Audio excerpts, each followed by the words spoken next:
BRUCAST is back, baby.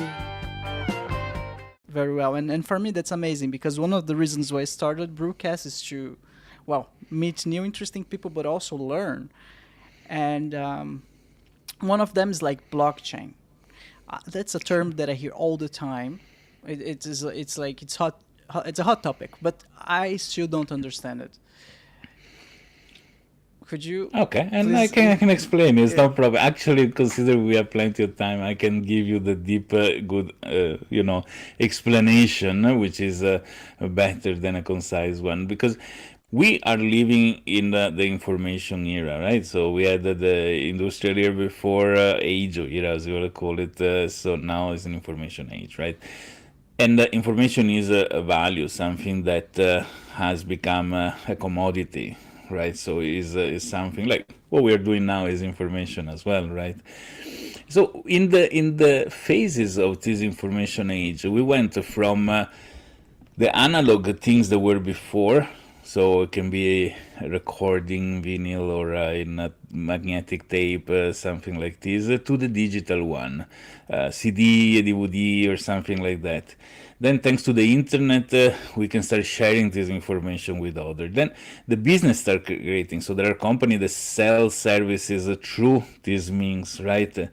And the limitation that there were in the digital world compared to the analog and physical world were the fact that what is digital can be copied in millions of. If you think the biggest war against piracy were not there when there were music tapes, because they knew that after copying a copy, another copy, the quality was so degraded that people want to buy the original tape because the quality is good. As soon as CD came out, then the fight or DVD for movies in VHS tapes that were copied and copied, the quality will go down, right? Because the digital copy in 1 and 0 is identical to the original. So much that if I have an MP3 file and I make 10 copies, we don't know which one of the 11 files is the original because they are identical one to the other. So in the evolving of this, age of information, we did an amazing step. So the blockchain is born just to support, just to solve an issue for something that was the cryptocurrency, the electronic money, etc., etc. But on its own, has brought something that is starting and is going to bring a revolution in the information age, in the digital world, is the fact that you can create a singularity, uniqueness of digital asset. In fact, if you think simply, I cannot make a copy of my Bitcoin. I cannot copy and paste my Bitcoin 100 times, because if I could do that, Bitcoin will be worth zero, right? So there is the guarantee that once I give you the Bitcoin, which is a completely digital item, I don't have it anymore. And this is magic, right? This is very, very important, because I can put the title of ownership of my car as if it was a Bitcoin. So once I sell the car to you, this digital item is not I cannot copy and fake it, because it is mathematically guaranteed to be unique. That's why there was this big bubble of these NFT monkeys that were worth a lot of money, which is a crazy thing, I think, to start with. But because the fact that that monkey is unique, you can make a copy of it, but it's a copy clearly. I can show that the original one is mine, and that's the value that it has, right? The worth that it has.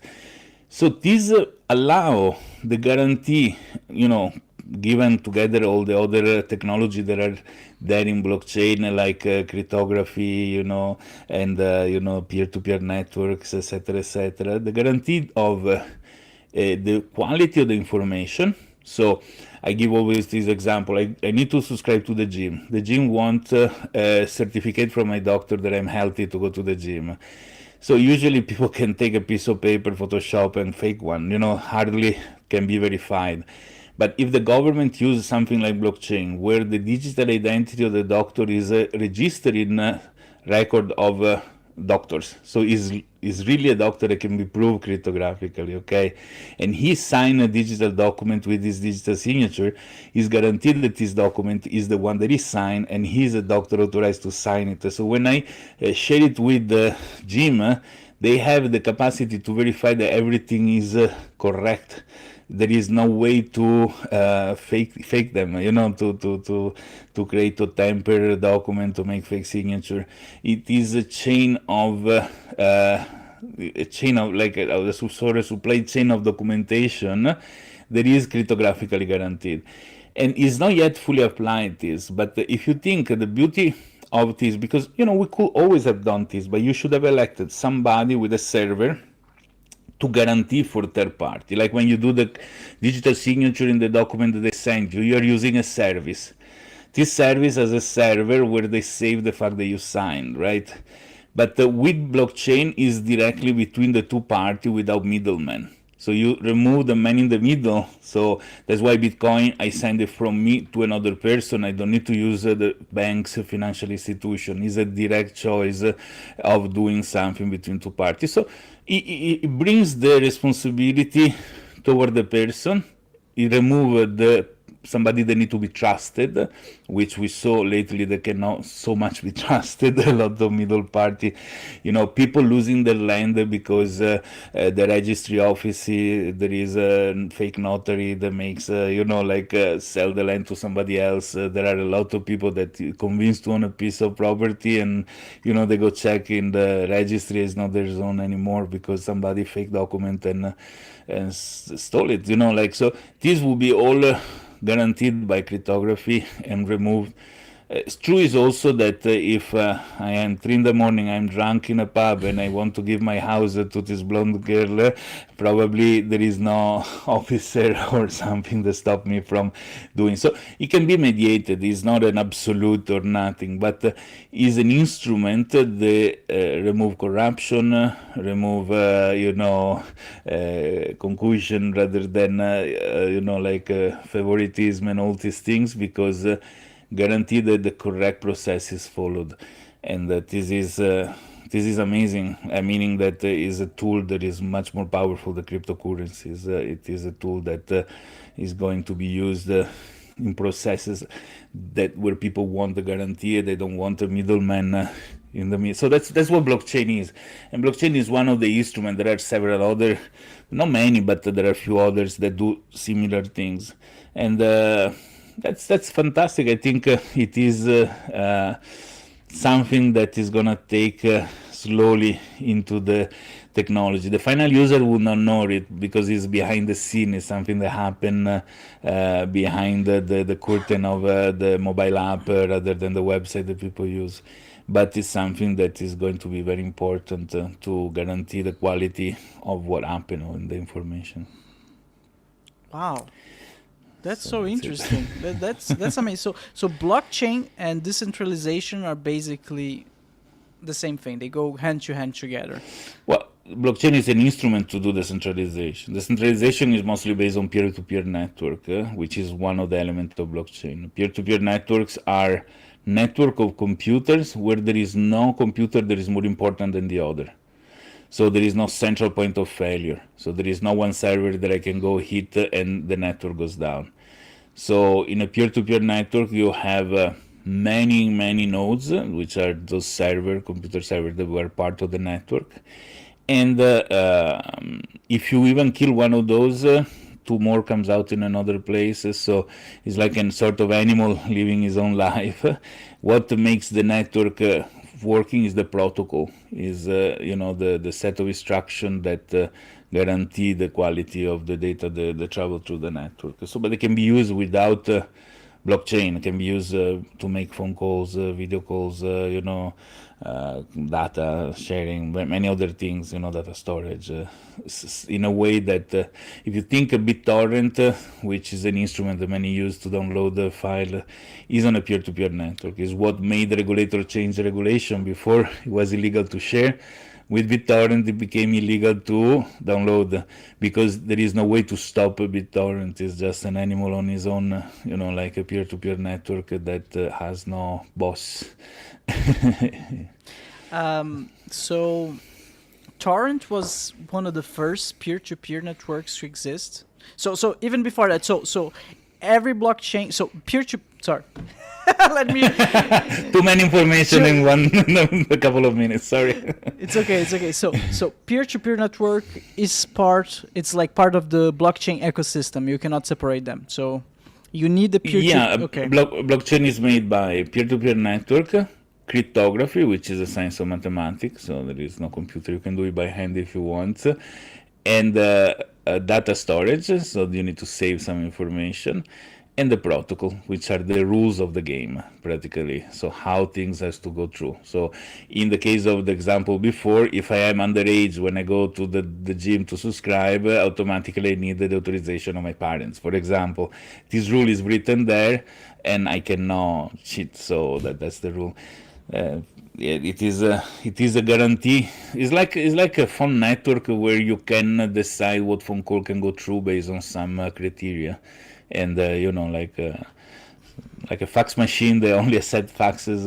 Maybe many listeners don't even know what a fax machine is, but only if the content, like if you receive an email, only mail that contains good morning inside, the other email are bounced back because there is no good morning inside. In this way, if you think I cannot send you 10 Bitcoin if I only own one, because the rules will stop it from me sending something I don't have. This is maybe my signature is valid, the network is perfectly okay, but I'm doing an operation that the protocol doesn't authorize. So that's Okay. Before we talk about the protocol, I have a couple of questions about decentralization. So banks use it. Bitcoin use it, for example, like cryptocurrencies, NFTs. What else could you use it? Like banks don't use it. Don't The use banks it? are all centralized. No, Okay. they are investing. There is an interesting aspect. Think about this. When BitTorrent came out, the music moving industry lobbied the government to arrest a few of the kids that were downloading files, right? Remember, there were this young 17 years old kid with 3 lifetime sentences for piracy, Really? insane things, yeah, because they wanted to scare people from preventing people from using this thing because they don't want to face this sort of legal, repercussion. And it's been silly because if they really thought about it, BitTorrent will be able to reach the smallest remote village in the most forgotten country in the world. They could have used the network, which was maintained by people, not even they need to pay for it, to sell their content. They should have just, made their content, activated with some payment or something like this. But they had a distribution system where their boxes of CD, DVD, VHS will never arrive in one piece, will melt under the heat or whatever, They could have surfed the wave, look nice to people, and, the only things they obtained, the people start hating them.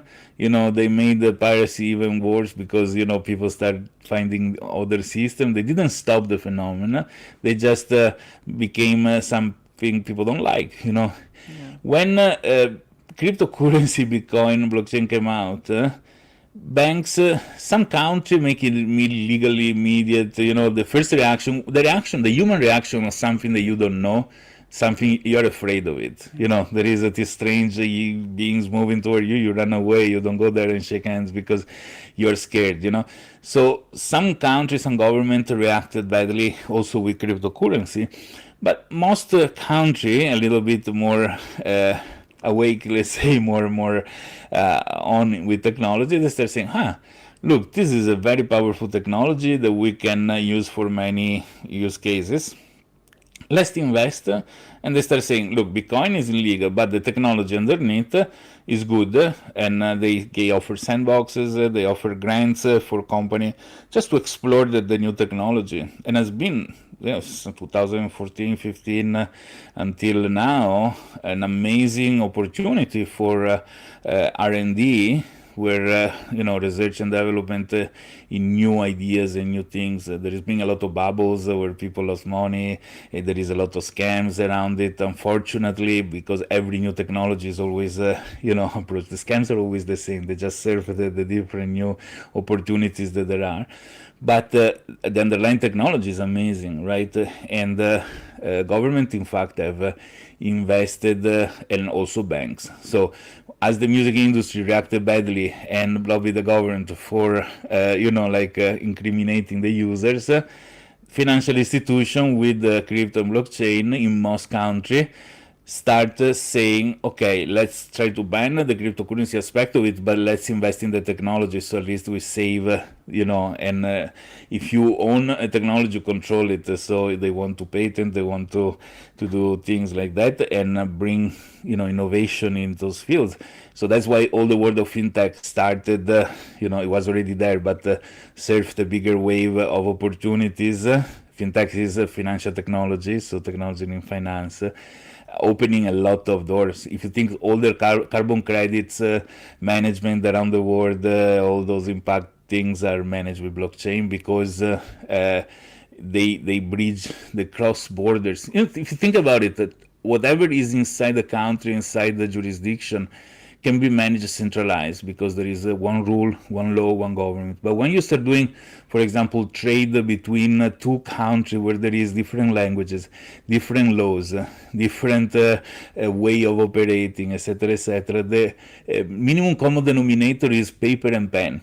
That's why, as of today, 2024, a lot of trading documentation travels via courier in form of paper and things to sign.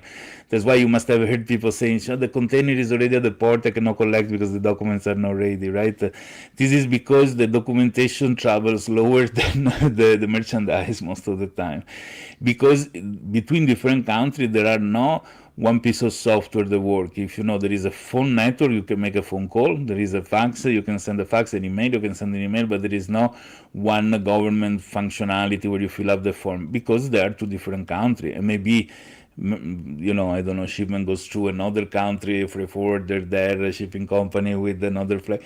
So the only way to bring everybody together is a peer-to-peer network, where there is no one party that decide for all, because it would be impossible, and give inside this peer-to-peer network the instruction to facilitate the sharing and the approval of documentation between this party, which is something that matches blockchain definition. So in this way, that is there, people can onboard it without asking permission to anybody, and they're guaranteed that when they use it, if some documents are filled in a certain way, the quality of data is guaranteed.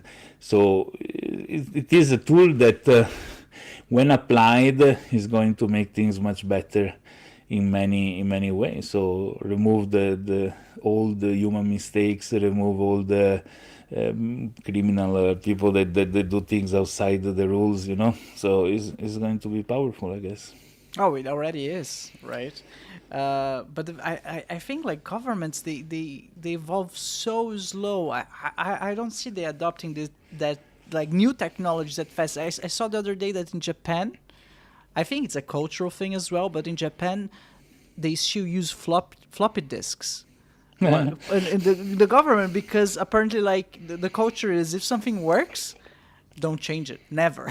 So people is afraid to change. If I work in a large institution, why should I take the responsibility to compromise the system?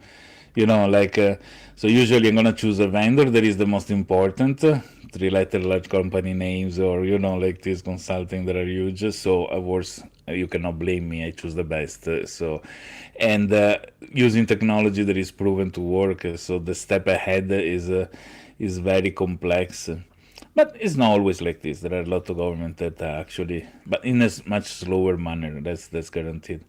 It starts usually with law enforcement, I think, or services that need to tap into those systems in order to spy or to do an investigation or something like this. They need to adapt to the technology in order to, because the rest of the world is not regulated. Criminal can use whatever technology they want. So in the moment the criminal use a technology, and then law enforcement need to be able to work with the technology, and then from there it can spread in the rest of the the department of government. So it's a long process nonetheless, but it's gonna happen eventually. yeah, for sure. Yeah, you're totally right. You mentioned the police start using the new technology. I saw, I don't know which country, I don't know where, like they're already using drones to catch suspects. I don't know where, but probably South Korea, right? They're living the future.